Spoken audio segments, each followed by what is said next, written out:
The caretaker's voice cut through the quiet kitchen like a precise incision. "Don't drink that water," he said plainly, pointing toward a half-filled bottle on the counter.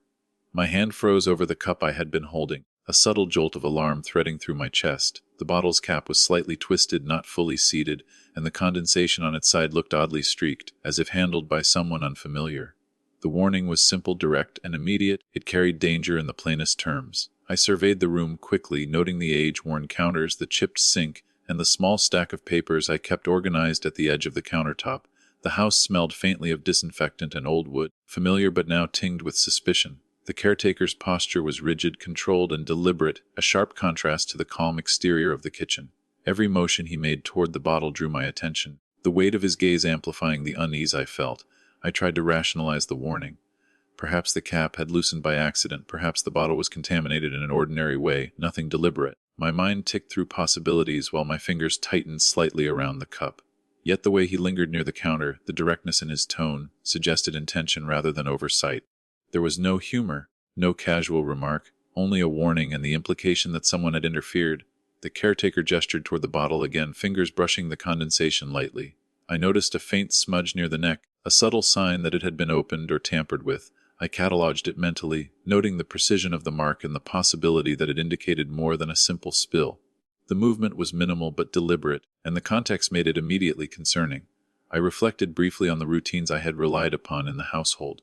Every bottle, every container, every habit had been predictable, maintained over years to ensure safety and order. That sense of certainty now felt fragile, disrupted by a single warning and the subtle evidence before me. The familiarity of the kitchen and the household no longer provided comfort. Instead, it highlighted the vulnerability I had ignored. The caretaker remained still, his expression controlled but serious, letting the weight of the warning settle without embellishment. I realized that this was not merely a precaution. It was an alert to a real and present risk. The quiet of the house felt heavier, each object sharper, each shadow carrying potential intent. I set the cup down carefully, acknowledging the warning without panic. My mind was alert, processing every detail: the cap, the smudge, the tone, the gesture. The immediate danger was subtle but tangible, and I understood that vigilance was now necessary in spaces I had once taken for granted. The mornings had settled into a quiet rhythm since my wife passed, the kind of silence that filled the house with a weight I had grown used to. I moved through rooms carefully, checking locks, arranging papers, and maintaining routines that kept the household orderly. The predictability had been comforting, but the caretaker's warning unsettled that familiarity, leaving a subtle tension threading through each action. Other household members now drew my attention in a way they hadn't before. The cook lingered near the pantry a little too long, glancing at the counter with a curious look. The gardener had asked unnecessary questions about when I would be home, and the staff moved with an efficiency that felt slightly rehearsed. None of it was overtly threatening, but the undercurrent of observation felt deliberate. I recalled small irregularities I had ignored over the past months. Receipts that didn't match my own records, supplies missing without explanation, and minor changes in how certain items were arranged. Each incident had seemed insignificant alone, and I had dismissed them, but the current warning made their accumulation more meaningful. They hinted at a pattern I could no longer overlook. The sense of vulnerability settled in quietly, a reminder that even careful routines could be disrupted. Living alone, I had relied on predictability to maintain control, and now that control felt tenuous. I recognized the fragility in my own assumptions, understanding that trust had limits and that awareness was essential. Early indications suggested that someone might be acting with hidden intent. The way the cook shifted when I passed, the gardener's questioning, even the caretaker's precise choice of words, all implied awareness of actions behind the surface. It was subtle but deliberate enough to keep me alert.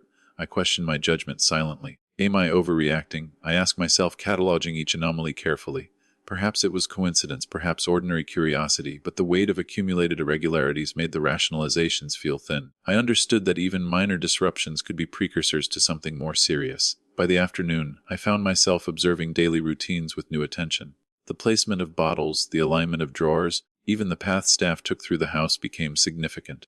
Nothing seemed accidental, and each object carried potential meaning. Suspicion had settled into the background of my mind, quiet but persistent, demanding vigilance in every ordinary task. I noticed the first anomalies that afternoon as I moved toward the kitchen. A bottle on the counter was slightly tilted, its cap loose in a way I had never left it. The water inside shifted with the slightest movement, and a faint smudge near the neck suggested it had been handled after I last checked. My hand froze, and a subtle spike of alarm threaded through my chest. This was not a casual misplacement, it was deliberate. When I asked the cook about the bottle, the explanation felt rehearsed. She insisted she had not touched it, claiming she had simply moved things while cleaning, yet her eyes flicked toward the pantry with a hesitation that contradicted her words. The gardener offered an innocuous comment about organizing supplies, but the timing and tone felt off, a subtle misalignment with prior conversations. I cataloged these contradictions silently, weighing each against the other. I noticed small disturbances across the counter and shelves. Papers that had been stacked neatly were misaligned, a utensil had shifted, and the tray beneath the sink was slightly askew. Each trace was minor in isolation, but together they suggested repeated handling, careful enough to leave minimal evidence but precise enough to be intentional. I tried to rationalize, telling myself perhaps it had been an accident or carelessness, but the evidence resisted explanation. My thoughts raced, noting the patterns, the timing, and the controlled handling of items. The creeping sense of unease grew as I cataloged each detail, recognizing that someone had been quietly manipulating the space I relied on. Auditory cues added to the tension. Floorboards creaked in rooms I believed empty. A whisper of movement reached my ears from the hallway, and the faint sound of a drawer sliding shut echoed softly. I could not pinpoint the source, but my instincts cataloged every sound, every pause, every subtle shift as potential information. I began documenting these patterns mentally, noting the timing, sequence, and context of each irregularity.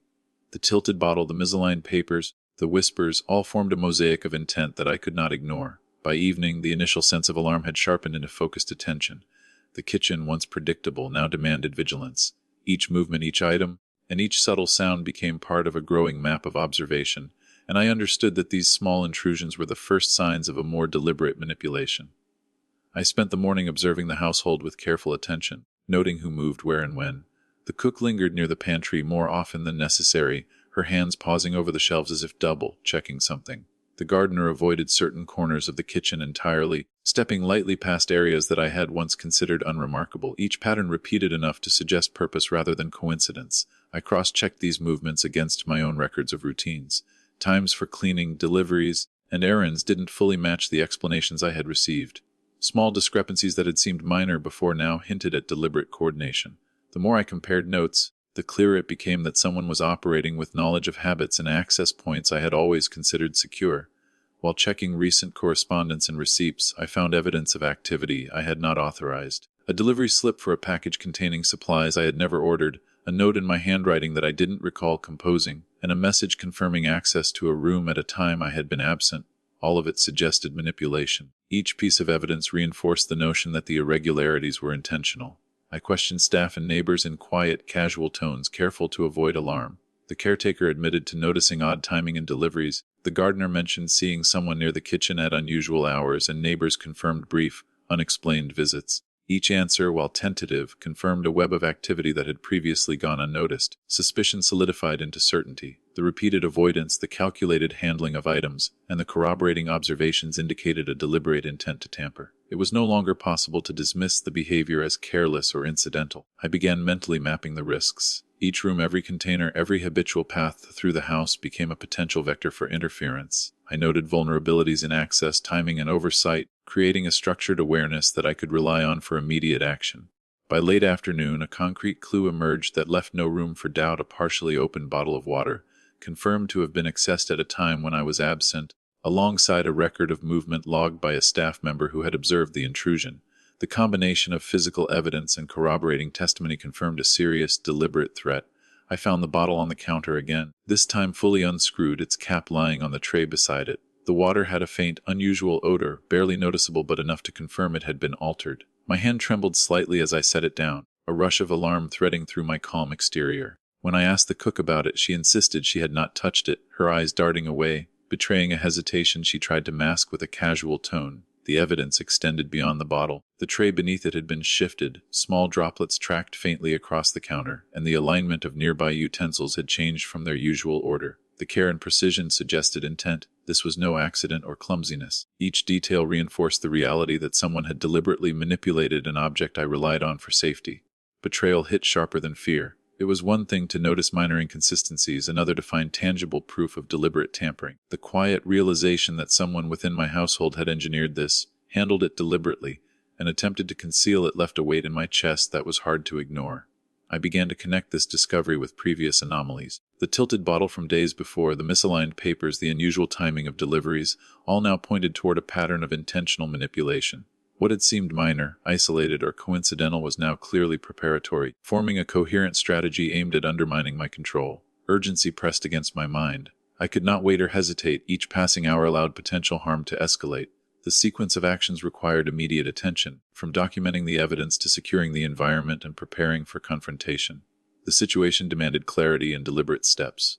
I examined the room carefully, noting each potential vulnerability, the placement of objects, access points, and routine paths through the kitchen. Every detail could indicate risk or reveal further manipulation. My awareness sharpened, cataloging each anomaly with the precision of someone assembling a map of subtle threats. By evening, the danger felt real and imminent. The combination of physical evidence, observed patterns, and corroborated behavior left no room for rationalization. The bottle, once ordinary and harmless, had become a symbol of intent, a clear signal that someone within the household had acted with deliberate purpose, and that vigilance and action were now essential. I called the caretaker back into the kitchen, speaking in a measured voice that masked the tension coiling in my chest. I asked him to examine the bottle carefully, noting the smell, the cap, and the faint traces on the tray. He handled it deliberately, inspecting each detail without exaggeration, and confirmed quietly that the water had been compromised, altered in a way that posed potential harm. The statement, simple and factual, cut through any lingering doubt. Next, I brought in a health professional to verify the threat. The analysis was precise. Even small alterations could have caused significant effects if ingested. Their calm, clinical explanation left no room for misinterpretation. The evidence I had observed, combined with their confirmation, transformed suspicion into undeniable reality. I inspected the kitchen and surrounding areas myself.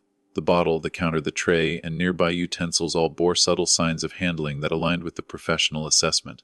Locks on storage cabinets were slightly shifted, and a cupboard I believed secure had been accessed. The meticulousness of these movements confirmed a deliberate pattern. The stakes escalated sharply in my mind. This was no longer about minor household tampering. Someone had sought to interfere with my safety and control over my environment. The threat was tangible, immediate, and potentially harmful. Autonomy, routine, and trust, all were at risk if action was delayed. I internalized the point of no return. Waiting or dismissing the evidence would allow manipulation or harm to continue unchecked. The balance of authority in my home had shifted subtly but irreversibly unless I acted decisively. I cataloged each fact, each irregularity, and each risk in preparation for the necessary response. Plans for action solidified in my mind. The documents, the bottles, the locks, and the daily routines all required attention. I began outlining the steps for confrontation, prioritizing evidence, timing, and control of the environment. Precision and deliberate sequencing were essential. Missteps could allow the threat to regain an advantage. By late afternoon, the decision was clear. The situation demanded direct action. I resolved to confront the suspect personally, armed with evidence, authority, and careful preparation. There was no longer room for uncertainty or delay. The imbalance had to be addressed immediately and decisively. I spent the morning rehearsing each question in my mind, aligning them with the evidence I had gathered.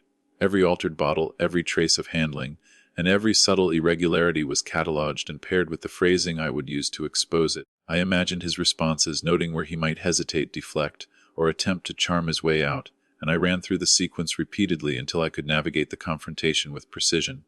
As I observed him moving through the house, small slip-ups became noticeable. He paused too long near the pantry, glanced toward the counter with a slight tension in his shoulders, and adjusted objects when he thought I wasn't watching. These micro-movements were fleeting but deliberate, betraying a subtle instability I had not noticed before. I filed each in my mind, linking them to the broader pattern of manipulation. I prepared physical and procedural measures carefully. Locks on cabinets and storage areas were verified, sensitive documents placed out of reach, and monitoring of daily routines tightened. Notes and records were organized to ensure that evidence was clear and accessible. Each adjustment, no matter how minor, was designed to maintain control while limiting the suspect's ability to interfere. The emotional tension in my chest was palpable, though internalized. I was aware of anger and betrayal but contained it deliberately, channeling it into focused observation and planning. The need for calm clarity was essential. Any outward display could undermine the authority I was preparing to assert. I reflected on past trust and the subtle patterns of deceit I had previously dismissed. Minor irregularities, casual explanations, and unexplained movements now formed a coherent narrative of manipulation. Recognizing these patterns reinforced the necessity of preparation and heightened my vigilance without tipping into fear. Minor external incidents suggested he might anticipate the confrontation. A displaced utensil, a misplaced note, a faint glance toward a secured area, all hinted that he suspected I had begun documenting and observing. This awareness made careful planning even more critical, emphasizing timing, sequencing, and control of the environment. By mid-afternoon, I felt ready. The questions were clear, the evidence organized, and the physical and procedural measures in place. The household was monitored and secured, my attention fully engaged and my intentions deliberate. There was no room for hesitation or misstep. The confrontation would be decisive, controlled, and fully informed by the patterns I had observed. I called him into the kitchen, keeping my voice steady and deliberate. "We need to talk about this," I said, placing the bottle on the counter where it could be seen clearly. His eyes flicked to it, then away, and he tried to adopt a casual stance, leaning slightly against the doorway as if nothing had occurred. I ignored the posture, letting the silence stretch just long enough to give weight to the evidence before speaking. I presented the items methodically. The open bottle, the subtle smudges on the cap, the tampered containers, and the minor displacements of papers were laid out precisely. Each piece reinforced the pattern I had been tracking for days. He offered explanations that sounded rehearsed, gesturing toward the tray as if to suggest the evidence was irrelevant, but I remained silent, cataloging every movement, every inflection, every micro-expression. He raised his voice briefly, denying intent and claiming that he had not touched anything, that I had misinterpreted the evidence. I countered calmly, presenting each anomaly in sequence, connecting the altered items, the receipts, and the observations from staff and neighbors. The facts were laid bare, precise and undeniable, leaving no room for deflection. The air between us was taut. I noted the subtle tension in his shoulders, the shifting of weight from one foot to the other, and the fleeting glance toward the cabinet he had avoided for days. I remained still, calm, controlling the narrative entirely, letting the evidence speak louder than any words of denial. Minutes passed as he continued to protest, the tone growing sharper, more frustrated, but his arguments were undermined by the clarity of the documentation.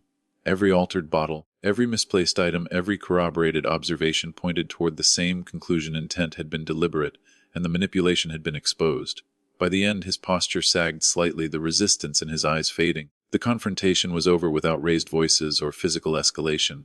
The household remained secure, and control over the environment and the water supply was restored. I stepped back, observing the evidence on the counter, the tray, and the carefully aligned documents. The immediate threat had been neutralized, the pattern of interference fully revealed, and the balance of authority within the household firmly re-established. The clarity of the situation left no ambiguity about intent or consequence. The kitchen, once fraught with subtle danger, felt orderly again. Control had returned through measured action, observation, and calm presentation of evidence, not confrontation or violence. The warning from the caretaker had been validated, and the household once again reflected stability and safety. The authorities arrived mid-morning, calm and deliberate, carrying forms and checklists that established the official record. I explained the situation step by step, showing the tampered bottle, the altered containers, and the supporting observations I had documented. They moved efficiently, confirming the evidence, sealing the compromised water, and ensuring that the household was secure. Any attempts by the suspect to interfere were blocked immediately, the measures formalized and undeniable. Family members arrived gradually, drawn by the tension that had been building in the house. Some looked shocked, eyes wide as they took in the evidence. Others were silent, observing but not speaking. My explanations were measured, factual, leaving no room for dispute. The clarity of the evidence left them with only acknowledgement, and the pattern of manipulation was now fully exposed. I walked through the kitchen and storage areas, noting the locks, secured bottles, and aligned trays. Relief pressed against my chest, but it was mixed with lingering awareness of the breach that had occurred. Trust had been violated, and the knowledge that someone had acted with intent to manipulate remained vivid. Yet the immediate danger had been neutralized, and the household was once again under controlled, orderly conditions. Procedural steps were taken to ensure continued security. Locks were reinforced, monitoring of deliveries confirmed, and sensitive areas restricted. Every document, container, and routine was verified, creating a structure that could prevent further tampering. The stability of the environment was restored through methodical action, leaving no gaps for oversight or error. I reflected on the process, noting the lessons embedded in each observation. Small anomalies had been early indicators of manipulation, and the careful documentation, combined with verification by professionals, had turned suspicion into certainty. Awareness and vigilance were now inseparable from the sense of order I maintained in the house. By afternoon, the immediate crisis felt contained, though the knowledge of prior intent remained with me. Relief existed alongside measured distrust, a reminder that control must be maintained proactively. The household's routines, once disrupted, were now firmly restored and secured, a tangible affirmation of the intervention. I allowed myself a quiet, measured acknowledgement of satisfaction. The danger had been mitigated, authority reaffirmed, and safety reinstated. The house, the water supply, and the routines were once again under my control, balanced and orderly. The weight of vigilance and structured attention had proven decisive. While the breach had been real, the resolution reinforced the importance of awareness, methodical action, and careful management of both environment and people. The household returned to a stable, secure state with the threat neutralized. The mornings returned to a deliberate rhythm, each step measured and precise. I checked the locks on cabinets, verified the alignment of containers, and arranged the papers and trays exactly as I preferred. Boundaries, once abstract, were now tangible, physical measures reinforced by mental awareness. Every action served as a reminder that control over my environment required vigilance, not assumption. I reflected on the lessons learned. Trust could not be assumed blindly. Even in familiar spaces, safety measures required verification, routines demanded oversight, and independence had to be actively maintained. Awareness was essential, but it had to be balanced. Vigilance without paranoia ensured that the household remained functional without tipping into fear. Gratitude settled quietly for those who had intervened, the caretaker, who had issued the warning, the professionals who had confirmed the tampering, and neighbors who had provided subtle observation. Their expertise had transformed suspicion into clarity, restoring stability without exaggeration or drama. I acknowledged their role without sentimentality, recognizing the practical importance of assistance in protecting both health and property. The emotional residue of the experience lingered, subtle but present. I allowed myself to feel the weight of betrayal and fear, but I also recognized the value of preserved autonomy. The household remained under my control, the routines intact, and the threat neutralized.